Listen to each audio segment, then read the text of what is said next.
why the narcissist cannot recover after betraying a super empath. And before we move any further, slow down with that word, cannot, because it is doing a lot of heavy lifting in this title, and it needs to be unpacked before I build anything on top of it. I am not talking about cannot in the way someone cannot lift a fridge by themselves, or cannot fix a problem they have no tools for.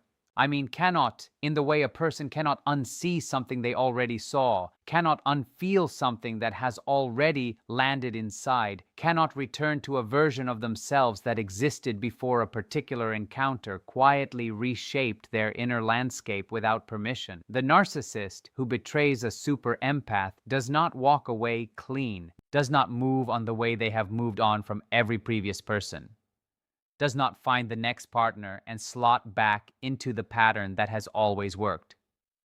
Something happens in the aftermath of this specific betrayal that the narcissist did not see coming and cannot fully explain. And that something is what this whole episode is about. So if you have ever been on the receiving end of a narcissist's worst behavior and watched them sail off into the sunset, looking completely fine on the outside, please stay with me, because what is actually happening underneath that surface is one of the most quietly devastating things in all of relationship dynamics, and the narcissist is really hoping you never find out. Let me start with the super empath, because you cannot understand what the narcissist loses until you understand what a super empath actually is. Not in the loose way that word gets tossed around on the internet, but in a specific way that explains why this person is something completely different from every other target the narcissist has ever chosen. A super empath is not simply someone who feels things very deeply. Every empath feels deeply. What separates a super empath is not just the depth of feeling alone, but the pairing of that depth with something the narcissist never expected to find in their chosen target: a backbone, a self-awareness that runs as deep as the empathy itself, an ability to absorb, understand, and feel the full weight of another person's psychology, including their darkness, their manipulation, their carefully built fake image, and to hold all of that clearly, accurately, and without disappearing into it forever. The super empath is not someone who never gets hurt. They get hurt profoundly, maybe more deeply than most because of how fully they feel everything. But they have a capacity for reckoning that always, eventually catches up with what was done to them. And when it does, when the super empath's understanding finally crystallizes around what the narcissist actually is, what was really happening, what was real, and what was built for show, the quality of that seeing is unlike anything the narcissist has ever been seen with before. It is complete. It is accurate. It has no soft feeling left in it. And it lands on the narcissist in a way nothing else in their life ever has. Here is what the narcissist understood about every previous relationship they have had, whether they realized it or not. Most people, when they are hurt by a narcissist, leave with their picture of the narcissist still partly intact. They leave confused. They leave carrying some version of the relationship story that still runs in their head. The idea that somewhere underneath everything that went wrong, there was something real, something worth the pain, some genuine version of the person they fell in love with that the circumstances just did not let fully bloom. They leave holding enough uncertainty about what actually happened that the narcissist gets to rewrite the story, to be the victim of the ending rather than the architect of the damage, to build a version of events in the circles that matter to them, where the person who left was the flawed one, the unstable one, the wrong fit. And that is the part most people miss, by the way. Stick with me here, because this is where things shift. That rewriting is not a small thing for a narcissist. It is essential.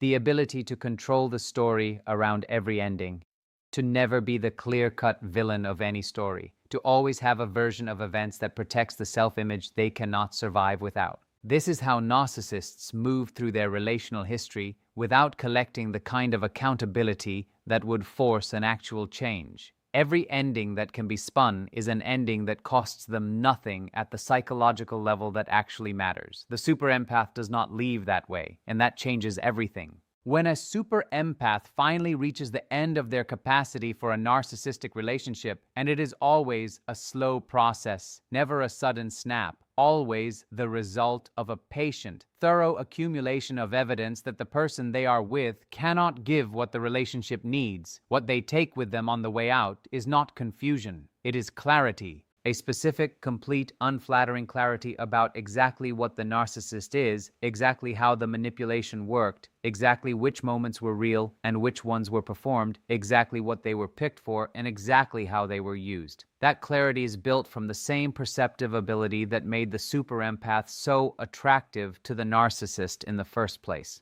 The ability to read people at depth, to understand motivations underneath the surface presentation, to track patterns across time with an accuracy most people never develop. The narcissist spent the whole relationship benefiting from being understood so well. They did not anticipate that the same understanding would eventually turn itself toward the full picture of what they actually did and produce a verdict that left no room for revision.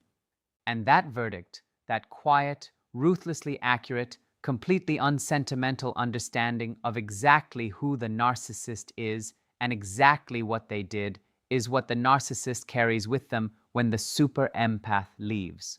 Not the warmth, not the depth, not the extraordinary presence, just the verdict. And here is the part that should bother any narcissist who is still listening. What the narcissist carries is the knowledge that someone saw them all the way through, past the charm and the construction and the carefully kept fake self, past the love bombing and the gaslighting and the story control, all the way down to what was actually there. And what was actually there was seen clearly, held accurately, understood completely, and still found insufficient, still found worth leaving.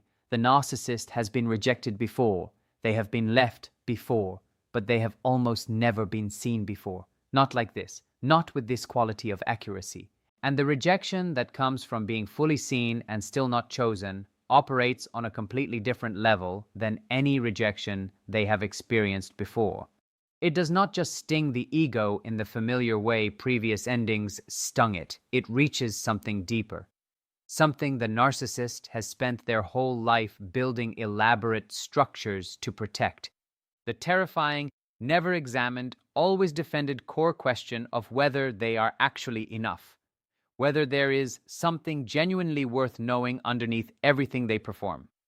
And the super empath's exit, carrying that clear-eyed verdict with them, answers that question in a way the narcissist cannot argue with, cannot reframe successfully, cannot spin into something more comfortable, because the super empath saw too much, too clearly for the spin to stick even inside the narcissist's own private story. This is where the inability to recover really starts, because every coping strategy a narcissist has ever used successfully after a relationship ends requires a certain amount of story flexibility, requires that the version of what happened can be shaped, at least partly, into something that reflects well on them, or at least neutrally. But the super empath leaves with the real version, not the bitter, exaggerated, emotionally reactive version, the accurate one. And the narcissist knows it is accurate, and that is the part that makes it impossible to fully dismiss, even in private, even in the moments when nobody else is watching and the performance of being fine is temporarily switched off. In those moments, the knowledge that someone understood exactly what they were doing and chose to leave it anyway arrives without the cushioning that denial usually provides. Because the super empath's clarity does not leave room for the narcissist to convince even themselves that it was a misunderstanding, that they were misread, that if the super empath had just seen them differently, the outcome would have been different. The super empath saw them correctly. The outcome reflects that. And the narcissist, alone with that reality in the quiet moments they cannot fill with distraction, finds something there that they have no established method for processing.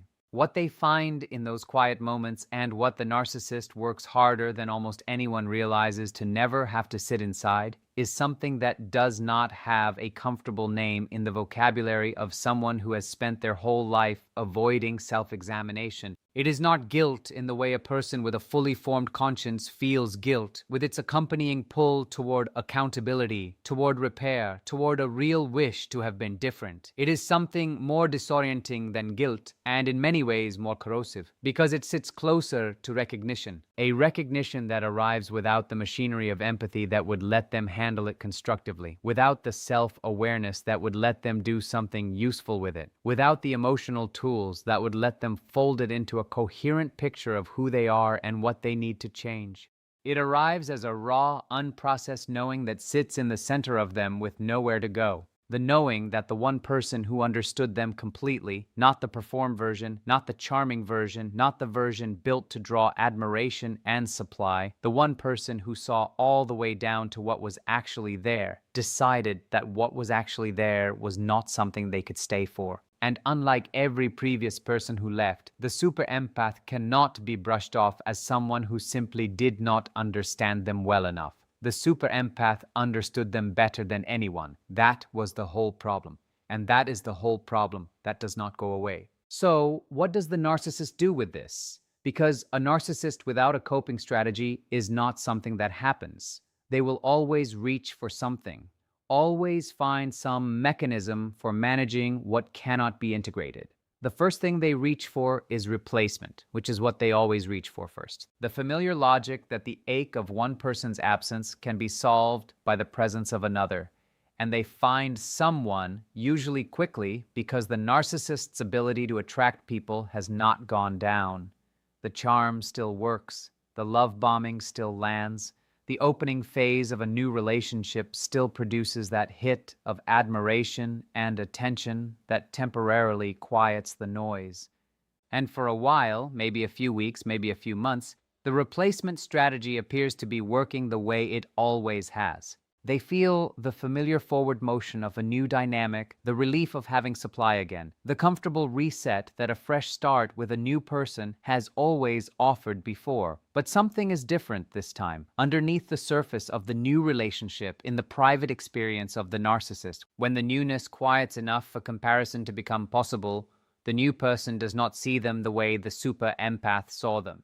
And somehow, despite the fact that being seen that clearly was exactly what exposed them and contributed to their undoing, the absence of it in the new relationship creates a flatness they were not prepared for. A low-grade dissatisfaction that sits underneath the supply like static under music, always present, always slightly ruining the experience, impossible to fully tune out. This is the specific trap the betrayed super empath leaves the narcissist inside, and it is not something the super empath designed or intended or is sitting somewhere orchestrating with satisfaction. It is simply the natural result of having been a certain quality of presence in someone's life. Because the super empath, for all the pain of the relationship, for all the ways the dynamic was broken, and almost all of the cost was carried by her, also gave the narcissist something they have received from no one else, and will receive from no one else in quite the same way. The experience of being genuinely, deeply, accurately known, not flattered, not idealized, not performing for an audience that only watches the surface. Actually known, and that experience, even inside the life of someone who exploited it and weaponized it and ultimately could not tolerate the accountability it implied, leaves a mark.